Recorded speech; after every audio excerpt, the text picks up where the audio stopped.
Oh, hey, welcome back, as we're just getting started here because it's game number 5, and, well, it seems like multiple people are trying to figure out the puzzle of whether they want to win this series. Don't mind me.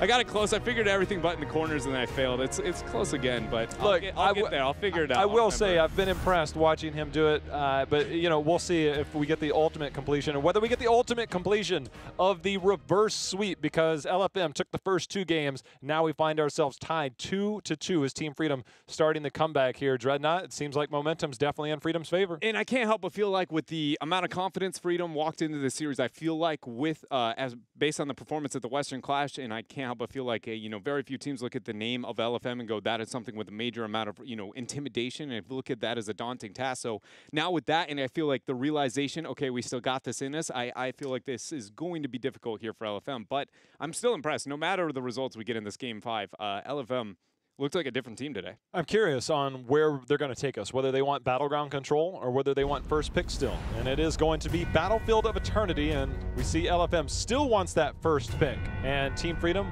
did take us to Battlefield of Eternity, which means that maybe they've got some strategies in mind. This is the first time this phase that they've actually picked this Battleground, so maybe picked up some things, maybe can continue to play around the Anubrak, but Hanzo has been absent. I got a feeling he won't be absent here. I do not think he is going to be absent, and I also think that there's a high Karazim value in this series, right? On both sides now. We got the game on Dark Chimera.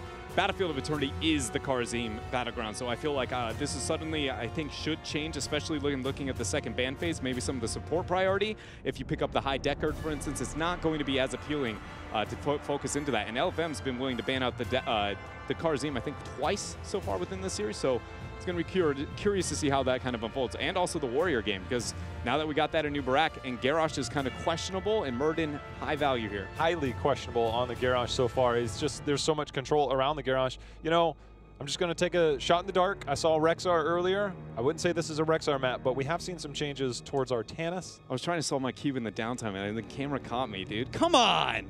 I gotta put that thing away. That's okay. Next time on HGC, Rubik's Cube. You know, I'm not saying Artanis will be here, but it does bring up some interesting heroes because amateur opponent is a thing. We know Karazim obviously does excel on this. If we do see any pocket picks, that will be out there. But this is a map that the last time we saw Team Freedom, or one of the last times that we saw them on this battleground at the Western Clash, they took us down a very long battlefield road with a Sergeant Hammer Medivh comp that one of the longest games I've seen. Wait, can we get back on? Oh wait, we'll wait till the camera comes back on. I've got a present for everybody. I messed it up 3 times. That's why it took me so long. Sorry about that. Urel and Apather are going to be the bans. Genji taken off the table. That is something, one of the few battlegrounds I feel like in this type of circumstance, you know, where the Genji can provide that high amount of value, the gap close capabilities, and then Medivh taken away there. Can I, one more second. This is, oh, you literally broke the Rubik's Cube. I just want you to know, in the future, every time you hold a Rubik's Cube, you should hold it like this, because it's way cooler when it's checkered. One of the buttons might have fallen. Yeah, you might have done that, but Li Ming Blaze, holy high Li Ming value though here, coming out for Freedom. I mean, it worked out in the last game, but to be able to match the trade-off with the Hanzo, that is not a one-to-one. Hanzo is, he's here. Li Ming kind of hang out in the halfway ballpark there. I think they're just daring LFM to ban Hammer at this point because Hammer would fit in well behind this. We've seen teams in the past run the Hammer Li Ming, but the Li Ming this high up is pretty wild. And these are 3 power picks for LFM. The Deckard, super strong. Murden for Fury, insanely powerful on that. But the Hanzo on this battleground. And it also raises the problem of the Anubrak that much more, because not only is Li Ming one of the best, you know, kind of problems with a Anubrak for the immediate follow-up onto the Impale, but the Cocoon reveal, you know, denying that as well. She's a beautiful synergy, counter-synergy type pickup here. So now that I got Li Ming on the other table, I think if I'm LFM, I am more incentivized to rid of that Anubrak that has been overly problematic and make that Li Ming less appealing, and also remove, again, that cool kind of trade-off with the Cocoon. No pairing with the Urel, though, as they were the ones that banned that out. For LFM, they do ban the Anubrak. I think it's worth, only because of that Li Ming value. If you remove Li Ming from that situation, I don't know if it's worthy of just taking that off the table right out the gates. And the Anubrak gap closing has been far too much for LFM to handle. They've constantly been successful with these very slow approaches to team fights, and Nubarak, every time he can just burrow charge in and start it, they haven't been able to answer well. So I like the choice. So the Diablo still available. That's going to be the pickup. And the Maiev. So a lot of playmaking potential, a lot of CC options here between the Diablo, Maiev, and Blaze. We'll see if there is that follow-up Karazim to maybe isolate one of these heroes, get a flip back, a charge in, and maybe a tether to just lock everybody down. That will be the final call. But for LFM, do we get another damage dealer? Do we get something like Thrall and another melee? There are questions of Protect the Hanzo that really come to mind. Yeah, and like offlane pressure too, something that might be a holy kind of trinity to all those would be a false stat, but I don't know if it survives into the composition that Freedom kind of has. There's the hammer and the Malthael. Not what I expected here in the last 2 picks out from LFM. They're going to be able to demand a lot of answers from Freedom over the early to mid Immortal race between the Hanzo and the Sergeant Hammer. But Freedom, their composition's comfortable just going, hey, I'm comfortable fighting you. It starts as early as level 1. They're some of the best. Diablo is about the only person you say maybe he's not that cool, and that is purely because he doesn't have the souls. Last lock-in is the Stukov. I will say I find that interesting compared to the Karazim opportunity on a battleground like BOE. I feel like that's got to be responsive purely on the Maiev, Warden's Cage opportunities along with that Lurking Arm and Sergeant Hammer. It's interesting. I mean, it does give you, we saw earlier the Stukov pick up the armor at level 4, so you get the 15 armor as long as you have that pathogen on you. Whenever you detonate your bio kill switch, it bumps it up at, I believe, 35. So you have some tools if you want to engage into a Sergeant Hammer. Obviously, post 16, you get the spread, the continuous spread. It's a very curious pickup. We don't see a lot of Stukov on Battlefield of Eternity. The Karazim definitely seemed likely there, but this is a very different setup altogether. I guess going into a Sergeant Hammer, maybe not, a Sergeant Hammer and a Muradin, maybe not as appealing there, but a draft that, if you were to tell me this is a draft for Battlefield of Eternity, I'd say it's probably a different map, but instead it's Battlefield of Eternity. Yeah, it is a little kind of interesting to see how this is going to unfold. I feel like both teams have slightly off meta when it comes to, number one, the priority of the picks that they have here, but also how it's going to unfold. I think a lot of my fears, and I think a lot of the momentum gained in this battleground is not going to be so much over the race itself. It's either that immediate 4-man clash or that offlane pressure where Blaze might struggle into a Malthael. We'll see if they do, as collusion here for Team Freedom. Of course, he's going to be on the Stukov. Lutano will be on the Li Ming. Zugrug, of course, on the front line on Diablo. Nasmus, he's going to be on the Blaze. And Yoda on the Maiev. And LFM looking to get a major upset here and keep this series into their favor. It is going to be Fury, where we have him onto the Muradin droplets, as we see pulling up on the Hanzo. We got Figgy on the Sergeant Hammer. Dark Chimera representing the supports here on Deckard. And last up here, I miss Swabs, who is on Malthael. I mean, this draft, getting a Sergeant Hammer and a Hanzo, there is going to be a lot of effort to get on top of those heroes. But with that Malthael pickup, Dreadnought, that seemed less protect and more attack. Yes. And that is, when you have a hammer alone, it's sometimes protect the hammer. When you have a Hanzo, it is most definitely protect the Hanzo. Malthael does none of that other than if he can kill them before they kill you. It is a little curious, because it's kind of like, I don't know, I think it's fair to say the difference between forcing that advantage in a lot of these situations versus, you know, let him kind of be handed onto a platter in front of you. Maiev, she's a hero. She takes it. She forces those situations. Sergeant Hammer, they're like, if it's kind of set in front of me, eventually it'll add up to a kind of profitable situation. I just don't know if that is going to be really enough, if they can stall it out for those type of situations that happen with that Sergeant Hammer versus the aggressive Maiev, Li Ming, and even Stukov composition. Diablo looking for a shadow charge on the Fury. That was an interesting interaction. Yeah, those are rare when you see something quite like that. I am curious, though. I posed this yesterday because I saw Nick run it when he was on Method against a Sergeant Hammer. Was that Seeker option at level 7, that burst damage, that sustain? He ended up also going into Fireflies at 16. So I don't know if we'll see that. It adds race potential there. The Calamity, are you able to get in on these kills? When you see a Malthael, Calamity is a lot more appealing to blow up that front line.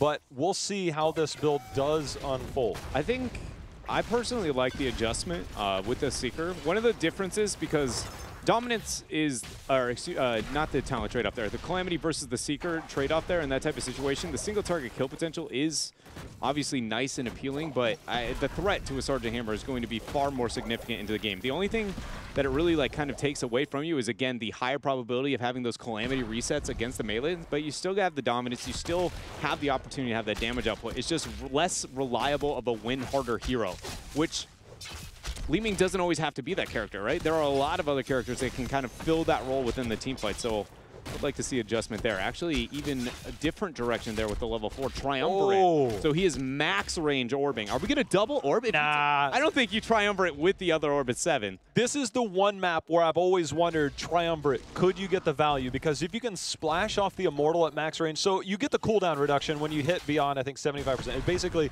near max range when you go with that. It's actually 50% of the range. So whenever you get that to hit, you get the cooldown reduction on that. So sending out that damage, Arcane Orb beyond that, we've seen it. I mean, I know a lot of you out there probably play it going into Orb at 4, 7, and beyond, but it is appealing in this instance. It makes that Sergeant Hammer trade-off that much more difficult, and I can't help but feel like part of the reason we see that spike in Li Ming value on Battlefield of Eternity. The siege here for the Shaman in preparation towards this bottom lane, though, is definitely very effective so far for Freedom. LFM keeping their counter siege on the top half with the Sergeant Hammer tri-lane and their Impalers doing the best they can, but so far, definitely Team Freedom gaining the upper hand on that bottom lane siege. They're going to get the entire fort down at the end of this, and that does net them a decent chunk of experience. Trading out, if LFM was able to trade out in this instance, it is scary in the long run because Hanzo really comes online in his race potential at level 7. The level 4 obviously helps, but the cooldown reduction at level 7 is where Hanzo really shines. So if this does stall out and level 7 is picked up by LFM, could be a good boost to help finish this race in their favor. Team Freedom is the one aggressing, kind of moving up though, looking to start that halftime. Tether does end up landing, forcing out the Volt on Yoda as the 5-man collapse is going to be here. Everybody for LFM. Stormbolt ends up landing along with that kind of curtain thrown down. Zugrug unable to get the teleport in because of that lurking arm. Will not go for the full follow-up for Swabs onto Zugrug. We got Seeker, by the way. This is a clear adaptation. I've been waiting for what seems like forever to see this style come out, because I'm not saying it's in every game style. Oh, no. But it's definitely a counter that's been available. And now we're going to see how effective it is. But I do want to highlight the biggest trade-off with this build is it's drastically going to hurt the approach that Li Ming has in the fight. She's not a win harder hero anymore. She's a set-up backline mage like a Gul'dan, but with a very unique approach to where her damage output comes in. Hold on, though. Swab's going to initiate there kind of by himself for a moment there, trying to throw out as many Qs. Did I see Lutano actually blink in there? Yeah. Because I think that he's like, wait, it's old. Look, I've tried switching in this moment. You still press E at the oddest moments. Speaking of oddest moments, we have an odd spot there for Decker. That's a double. Yeah, but what you're talking about is this swap between Calamity and Seeker, and the first time you do it, you're like, I'm so used to Calamity. Here's my teleport damage, and then you teleport in, and you're like, wait a minute. It gets worse in the fact that you're like, wait a minute, I went Triumvirate, so even if I get this kill, I do not get the healing back on Dominance to be able to make this a comfortable decision. I'm just dead. Well, they ended up getting the race in their favor, so getting those kills definitely bought them time. We'll see how much they can get out of it. Again, that bottom lane push, they've already got this tower down. Dread, if they get the fort down here, this is 10 that will be picked up. Jay, how this build also does have a major spike post 13 if you want going to take the trade-off. And because we can expect with the Triumvirate, Lutana's going to sit so far back, I think it's fair to say it's a glass cannon game. Nice. And so there is going to be ridiculous orbs post 13. They aren't going to be too problematic now, but surely in the future will be. Love that Stormbolt. Look at that damage! Oh, baby. Shadow Charge one shot. He's here, and then poof, ladies and gentlemen, he's gone. I mean, Lutano sat there. He got that max range, the cooldown reduction. Your armor that you get as Sergeant Hammer is every 14-ish seconds, every 15 seconds essentially. So you have that available, but the orb cooldown reduction, it's already short enough, but now it's even lower, and that's just a major spike. With 10 advantage, the Immortal Sieging, Team Freedom could do whatever they want here at this point in time. But if they are going to continue the siege, they need to be able to dive past and we need the next minion wave. But judging by the lack of patience here towards the top half. They're going to be pushing elsewhere. Because there's no fort on bottom, the best decision, in my opinion, would be just Shaman camp invade with a sapper pressure, or excuse me, keep pressure on bottom half. Look at that lurking arm drop down. That is an easy kill there for Lutano on that Li Ming. Triumvirate damage coming through. Lightning Breath as the Warden's Cage locks down LFM. But with LFM not having heroics, it really is just, can they survive? How long can they survive? They always have the Hanzo factor at the end of the day, and that's always a big point that you have to bring up on Battlefield of Eternity. We're going to see that well sniped. So if you do want to go back in the middle of these long stall-out fights, the quickest rotation towards that well no longer available for LFM for the rest of the game. Team Freedom, they're bringing the pain, and they still have 10-tier advantage. They're going in for keep here with that Shaman camp. It's going to be pretty easy for them to constantly be able to keep that alive, along with the massive shove being thrown out and getting a lot of value there for Collusion. Shaman is here spawning out the dogs. Lurking arm dropped. This is one of those, not much you can do about it. LFM doing their best, but it's just falling too far behind in the early game. They do land a 2-man scroll of Sealing. He's still not down quite yet, but Seeker very effective at the siege. Fury comes in. He wants to get the stun. Instead, he's getting flipped over himself. The keep finally falls, and still no 10. LFM's getting closer. Every time I hear that ching, I'm loving the sound of Seeker. Whenever you land it, it's such a satisfying sound to know that you've landed it. To know that you're good at the video game and you didn't put it too close or too far. You're like, no, all 3 of my missiles. It's weird because I always wondered why it played every single time I casted my Q. Oh my goodness. That's what this guy's going to walk up here with. Oh my goodness. I'm at a loss for words for you. 10 will be here for LFM.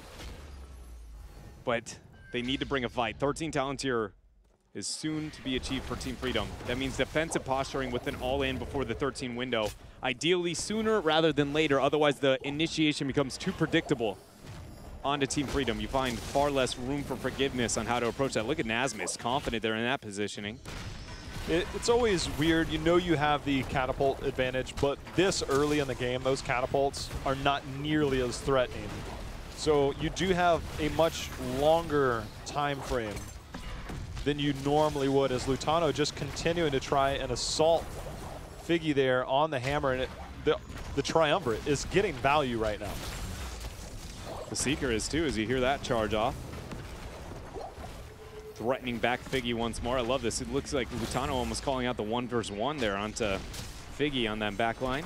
Lutano's now splitting for the Immortal race. Might be a decision that costs them in a couple seconds. A lot of poking there. Fury goes in. Shadow Charge doesn't get the follow-up onto the stun. They get the overpower against the wall. 4-man Lightning Breath gets a lot of value. Tether with the Warden's Cage thrown down along with the lurking arm. Too much crowd control for LFM to be able to handle as Nasmus hits another jet propulsion. Reels Dark Chimera back. 3-for-0. Freedom wipe the floor here with LFM. This setup and the coordination there to make that happen, because Nasmus basically acted as bait there on that blaze. And then Zugrug came in, the lurking arm follow-up, and then Yoda finding somebody behind. And speaking of finding somebody behind, they found Hanzo back there.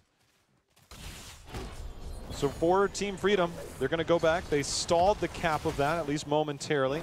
It is the glass cannon pickup, so definitely very threatening. But now with this half shield immortal, the lead, we saw Li Ming go back, make sure and tap well. They are looking for minimum keep here. Probably going to be looking at Lutano sitting back and just waiting until the initiation happens between either a tether opportunity there for Yoda on that Maiev or Zugrug with a Shadow Charge overpower flip. And then when that goes down, if they end up getting the kill, that, yeah, as you said, possibly more than the keep, might be looking for lethal here.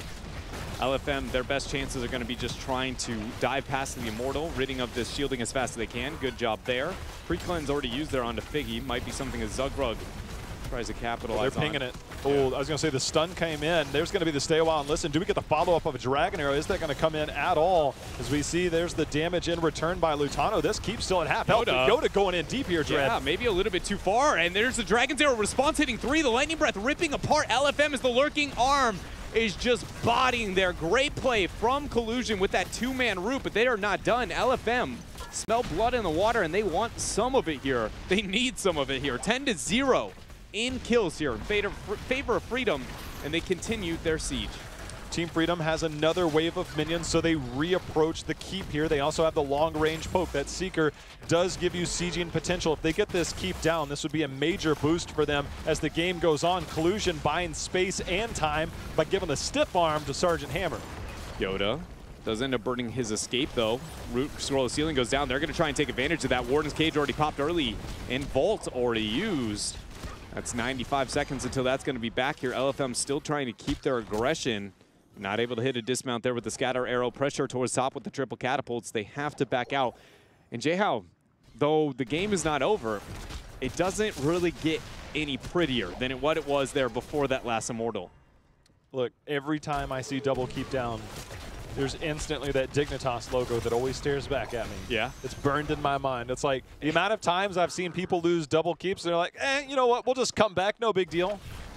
I always look to them, and I think it was mid-season brawl last year, the first time I saw it, it was unbelievable. And ever since then, I've always been a believer. It kind of is like Towers of Doom, and I don't know why. At the Western or Eastern Clash behind the scenes, there was a Chinese team that had the same situation happen, and he looked at me and says, oh, they're in prime position to win now.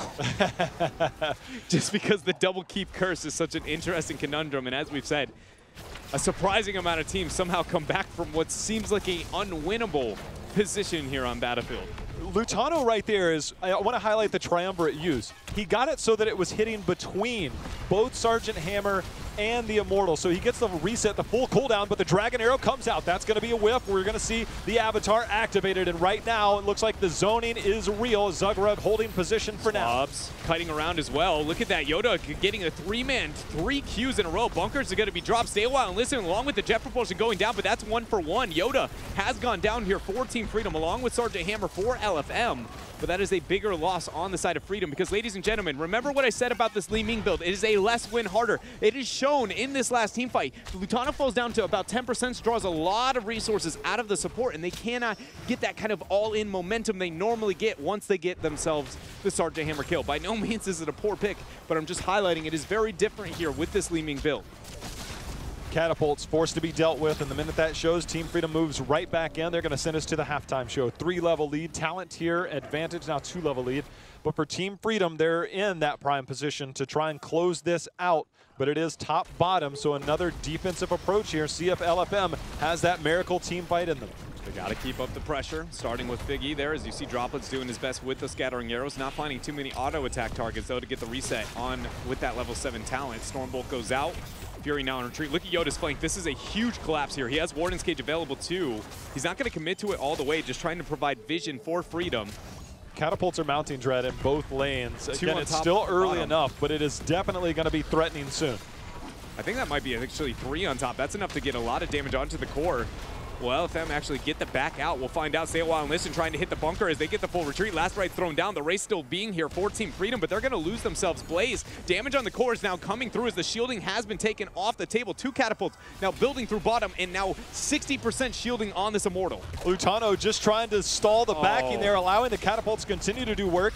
We do see Mouthdale did make it back, and now the Immortal with this much shield, they got to keep everybody alive. Collusion dies. Every member that falls here lessens the odd. It makes the defense easier for LFM. 83% shield starting to build back up, but this Immortal could be it. Will Team Freedom move forward? It's all about the Warden's Cage. If Yoda can find a way to be able to get a really good isolation on that Warden's Cage away from the Immortal and the free damage there, that's enough to be able to end this game, but it's whether or not he finds that. He throws out the E there. Fury getting tossed around for a moment, finds a 2-man tether along with the Warden's Cage. Chimera. It's going to hit Chimera, but I'm not sure that's enough there because that is a free clear onto the Immortal. Chimera buys enough time, I think. Well, we're going to find out. The shields are still there, but they're rapidly falling as the rest of Team Freedom, they come in 60% and going. Team Freedom trying to complete the reverse sweep. Yoda's going to be the first to fall. We have a trade out, though, onto Hanzo. 40%, 38%, and Lutano, he's going to go down 20%. 60%, 14, 12. Zagrug trying to complete the 7%. And Nasmus and team are here. The reverse sweep has been completed here by Team Freedom. Whoo! Was that close there, Jayhow, at the very end. I mean, when Nasmus came in, you're like, all right, this is a little bit closer, but the fact that that Immortal with that much shielding at that stage of the game, you look at that and you just go, all right, this is GG's. That was very much not the case. Dark Chimera sitting out there trying to do his best to buy a little bit of time there, even got the Warden's Cage, but it is not enough. Team Freedom show why they were the top performers in North America or at the Western Clash, and why everybody was so surprised when Team Freedom comes up 2-0 in games 1 and 2. It's a good reverse sweep for them. They've got to be relieved. I mean, we heard in the interview, Lutano was like, yeah, you know, we should be an easy weekend. They only had one. They only had to prepare for one team. It was LFM, a team they felt confident against. The confidence probably was pretty shook in games 1 and 2 going into number 3. And I think we saw some adjustments in their draft based on that. You can tell that they came into this going, we can pretty much draft whatever. We'll be able to get away with a lot of those things. And then realizing that unable to do so, now showing, you know, one of the few teams willing to pick the Anu Barak. We just talked about the Karzim priority, which that's not new information, but at least still showing that that is the ideology that they're willing to kind of enforce. So overall, I feel like Team Freedom, though they win, they shouldn't be walking away from this one, you know, feeling too great about it, because they thought they had a lot more information they could hide, and they ended up showing quite a bit. I like the change. The Leeming build, we wondered if Seeker or maybe something would come in, but we actually doubled down on it. We got Triumvirate at level 4, so that cooldown reduction. Sergeant Hammer was feeling the pain. Make no mistake about that. Yeah. And then the Seeker build coming in, every time you hear that ching, you know they're lighting them up. So it was a good fight there. It was a really good fight there, and I was surprised at how good of a job Stukov was to be able to deal with that. You know, very few supports can actually help that health bar, and that sounds really weird, and I don't know a better way to describe it, but what I'm saying is she is so fragile, and without any reset opportunities and the positioning she needs to have to be an effective hero, and essentially you have to toe a line that very few heals are great at. Like, I would say White Mane is one that falls in the area of you could get away with, Rhaegar possibly, but like Uther, for instance, if you end up burning any cooldown on her, you just go, yeah, we can't team fight, like, just back out. So how good of a job we saw Collusion keeping Lutano alive from the beginning, and Stukov caters to that a little bit, but I think he specifically did a really good job. Well, another person that did a very good job and who's probably very relieved is Zugrug. Zugrug, congratulations on the victory today, but did you expect it to play out like this? Not really. I think, you know, first couple of games we were maybe a bit overconfident, you know, warming up, haven't played a match in a while, so took them a bit too lightly, I think. Well, it seemed like, obviously, game number 3, when things started to turn around, you guys went back to playing your game, the macro style. You were controlling the rotations. You were controlling everything, and the draft seemed to be exactly what we knew from you guys in your old habits. And when I talked to you at Western Clash, you mentioned there's more of a fight on team, or more focus on team fighting. But did you feel like, all right, look, this is a team we can play more macro against? Was that the strategy to start the comeback? Yeah, we were like, the first 2 drafts didn't work. Let's go back to like stuff we're maybe more used to, like just play macro, get a lead, and just try and snowball off that. I mean, the cons we had too were good for team fighting, but it just gave us more options in ways to play the game. You guys obviously have looked at new ways to play the game, and when we talked to you, you said that you focused on some of what Korea was doing. We saw the Anu Barak come out multiple times, and that is something. Is that something you picked up watching the Eastern Clash? Is it something you've been working on in the past? Because it is something very prominent in the Korean region. Yeah, well, last year we were playing a lot of Anu, but I guess in NA we just sort of forgot about the hero. But seeing Korea play it a lot, we're like, hey, maybe we got to bring it back. So we've been practicing it a bit, but it's not something we haven't run before. It's just something that we hadn't been running recently. Well, you brought the Anu Barak back, and you brought this series back, and congratulations on that. I'm going to send you to Dread. Thanks. My questions are just a little bit more towards the kind of focus into the future and the international level that it seems like you guys have. It feels like you have put a lot more reflection towards what's going on in Europe, what's going on in North America, or other parts of the world to be able to take in. So I just wanted to know how much has that impacted, I feel like, your specific kind of thought process on how you're approaching Heroes of the Storm? I mean, I guess it's given us just more ways to look at the game. Like when we're screwing NA teams, you know, maybe we don't learn as much, but when we go to the tournament and stuff, we get to scrim EU, we learn a lot more. Like they play the map differently, they run different comps. So when we started as the EU teams, like they were beating us pretty bad. We're like, all right, like we should try their comps. And then we see the Korean teams are like, all right, we should try some of their comps too. So I guess it just gives us more ways to look at the game and ways to improve and get better. Just kind of to add on to that a little bit, I can't help but feel like a lot of people, especially out of the North American scene, look at that and go, you know, how are you, without being able to be challenged in North America, do you push that envelope to really better yourselves as players? And do you have any more insight other than, again, kind of just studying from others? What do you guys do to set yourself apart? Because it seems like you guys have had more success with that than I feel like anybody in North America ever has. mean, we have good teams in NA too. Like we scrim against Heroes Hearth, Tempo, Oct. Like we test our stuff that other regions are running. Like if it doesn't look good against those guys, then we're like, all right, well, maybe we gotta work on it, you know, get better. But we have good competition at NA too. It's just maybe you can't learn as much until you get to go against the top teams. All right, thank you very much here for me, Zugra. Well, Zug, I want to focus more on your next opponent, but on the schedule and beyond. Your overall map score, you've dropped 11 games coming in. This will make it 13 at the end of this series. But Tempo Storm is your next opponent. They're also the team that just upset Heroes Hearth, and maybe not an upset. But it definitely opens the door that if you guys are able to win out, there's potential for you to move into that #1 spot. Was that a discussion that you guys had watching the series yesterday? It's like, look, maybe we have the chance. Obviously, you'd have to take down some tough opponents and maybe have some luck along the way. But did that come up in discussion last night? We definitely talked about it. We're like, I mean, we can't control what happens with the other teams. But we're like, if we go 7-0, we can still get the 1 seed. So we got to go 7-0, guys. And obviously, but dropping 2 maps today, not a big help for the tiebreakers and stuff, but you know, we got the win, so we can still get that 7-0. With Tempo Storm being your next opponent, and you saw them just yesterday, did they look like they were an improved team since the Western Clash obviously had a disappointing finish? When you saw them play, did they look better? Does this look like the Tempo Storm you're used to? Yeah, I'd say they looked really good yesterday. Well, definitely so, an improved team. Yeah, definitely an improvement all around for you guys. It was a major comeback for you guys today, and I know it keeps you guys on track. Congrats on the victory today, and the floor is yours. Shout out to our sponsor, Team Freedom. Shout out to my teammates for not getting discouraged when we were down 2-0 today. Shout out to all of our fans, and shout out to Twitch chat. Thanks, Zugra. Congrats. Thanks, guys. Well, reverse sweeps, they don't always happen, but when they do happen, they sometimes happen in dominant fashion because Team Freedom, if you take away those first 2 games, those last 3 games were very dominant for them. Yeah, it very much was, and I think a lot of that shows the kind of mentality of the confidence being displayed on one side, right? Because if the first 2 games come out in Freedom's favor and you tell me the next 2 go to LFM, I go Game 5 still equal level of coin toss where you see that back end, you go, Team Freedom's probably going to just call this and, you know, take it home there. So I'm not surprised to be able to see that, I guess, from Team Freedom. I still... You know, based on the kind of questions we've had over the weekend, it's like, well, can we ask these questions of North American teams? And for the ones that we can assume to be international performers, I look at that and I go, even if you were hiding things, I don't think you should drop both of those games in that manner to LFM the way that they did. So hoping that they clean it up all around, but at the same time, you know that they were at least testing the waters. Well, testing the waters they were. We've got another few teams that are testing the waters indeed, as it's going to be No Tomorrow versus Simplicity for our nightcap. We'll be back.